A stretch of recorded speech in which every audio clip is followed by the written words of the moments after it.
Les verbes étaient des créatures hybrides. Ils terrifiaient les humains par la multitude de leurs corps. La plupart d'entre eux en possédaient 3. Le premier corps était imparfait, mais il restait sans cesse présent car ne s'endormait jamais.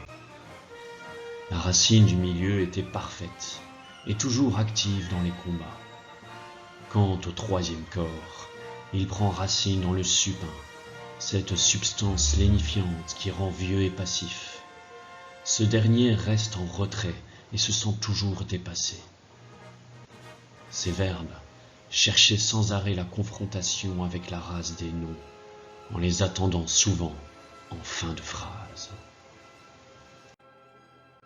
Les noms se divisaient en plusieurs peuplades humaines.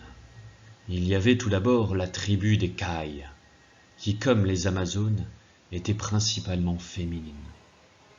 La tribu Ki était principalement constituée d'hommes et d'animaux. Par contre, chez le peuple Kis, femmes, hommes et animaux vivaient en parfaite harmonie.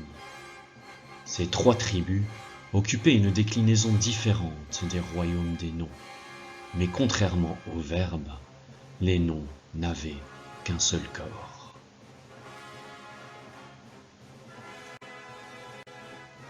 Les noms portaient sur leur corps un équipement différent selon la mission qui leur était confiée. Ils revêtaient l'armure du nominatif s'ils devaient héroïquement affronter un verbe. La parure de l'accusatif incombait aux prisonniers des monstrueux verbes. Les parents, de qui descendaient tous les noms, prenaient le costume de génitif. C'est eux qui donnent toujours racine au nom. La couronne du datif revenait au roi, à qui les héros dédiaient leur victoire.